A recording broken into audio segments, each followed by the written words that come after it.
Hey Bowtie Nation, Joseph Hogue here with the Let's Talk Money channel and a little bit of positivity for you in today's video.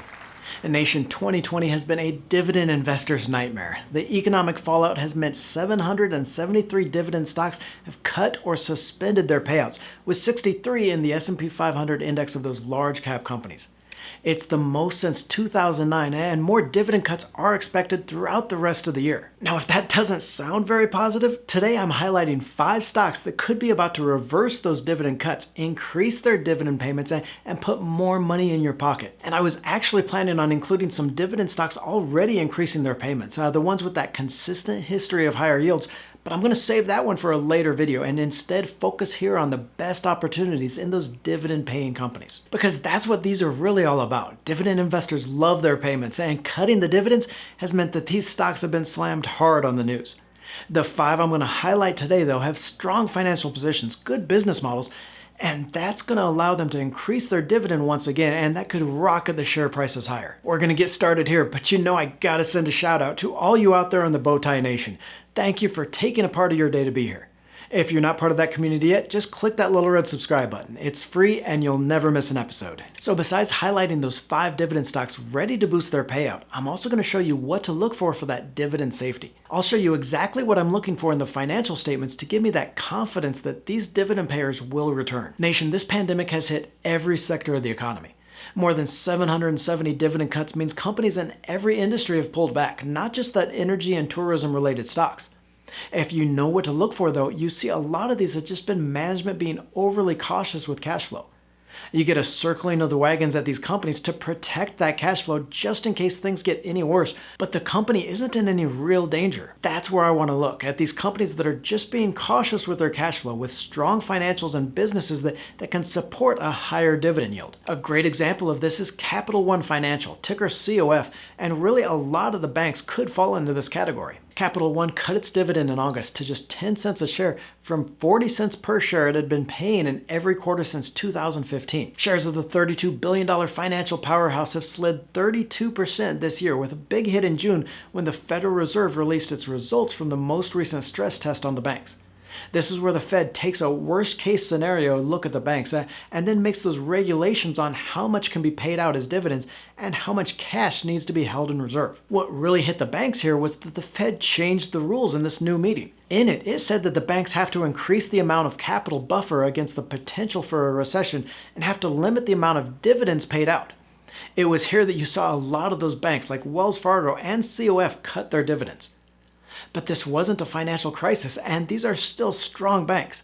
Capital One operates mainly through its online and mobile accounts, which means clients weren't locked out like with a lot of those traditional banks. Now, the company books 60% of its revenue from credit cards and is well capitalized. Capital One signed its Synchrony card program with Walmart last year, which should support those transaction volumes as well. Analysts have target prices of between $64 per share to as high as $105 each over the next year, so potentially a 47% upside on the price alone. I see the dividend back up to at least 30 or 40 cents per share every quarter early next year, which would be a dividend yield over 2% for investors at this price. So now you're going to notice there are a few things that I'm looking for in these dividend cut rebound targets.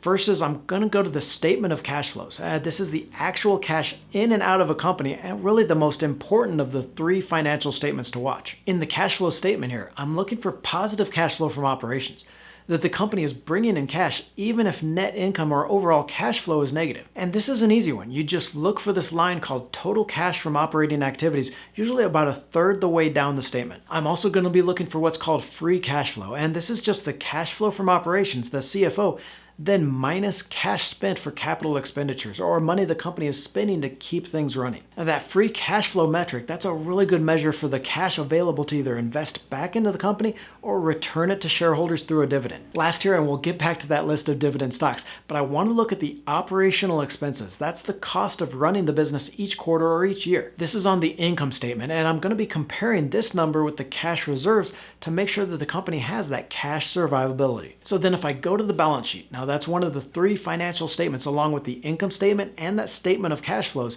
then one of the first lines is going to show me how much cash and short-term investments the company has stashed away. Watching these cash reserves, especially compared to how much it costs a company to operate each quarter, really just helps me find those dividend-paying companies with enough set aside that I know they're going to be able to survive and be around for that rebound. And Nation, I know this seems like a lot of work, but this is the kind of research you need to be doing to make sure that you're picking the best investments possible. I know I'm going to get a lot of requests in the comments section below just to list out these 5 dividend stock picks, but that is not how you should be investing. Nation, you cannot depend entirely on YouTubers to tell you which stocks to buy, and no matter how great they look in a bow tie. I want to give you these fundamentals to watch for, this process for picking stocks, so you become a better investor. I highlighted Southwest Airlines, ticker LUV, in early June as my favorite of the 4 major carriers. Since then, all the carriers have had a tough time, but Southwest has held up relatively well. And I still believe if you want a rebound play in one of these hardest hit industries, this is it. Southwest cut its dividend completely after the March payment from 18 cents per share. The company has been a great dividend payer since 1980 and produced a 19% annual dividend growth over the last 5 years. Southwest has the lowest break-even capacity of the 4 major carriers. The company needs to fill just 72% of the seats on each plane to break even, well under the average and more than 6% better profitability than American Airlines. Now, that lower cost structure means the shares have held up better this year, down just 33% from the peak, and will move to profitability before these other airlines do. Southwest actually managed to eke out positive cash flow from operations last quarter and booked $2.4 billion in CFO over the last year. And the company reported $1.5 billion in free cash flow and lowered its quarterly operating expenses to just $220 million from $770 million in the previous quarter. What really gives me confidence in Southwest, though, is this $14.5 billion the company has in its cash reserves. That represents years of financial flexibility for the company, and in our June analysis, we saw that Southwest also has the highest interest coverage by far among the majors. Analysts have price targets from $36 a share to as high as $54 each over the next year. When that dividend is reinstated, and I think that happens sooner than with the other airlines, this is a 1.8% dividend yield and higher share price waiting for investors. Now, I'm buying all 5 of these dividend stocks today in my Webull account. I use Webull for all my trading because I get all the charts and research I need.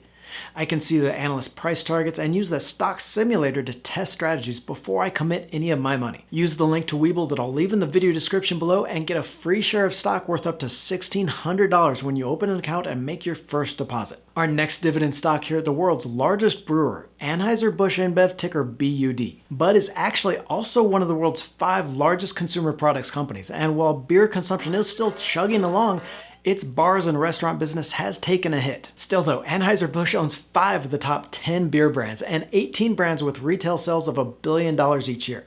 This is a company that just pours cash flow and is always going to be around. The June dividend was cut to 55 cents from the 89 cents per share paid in November and down from a high of $2.39 paid in 2018.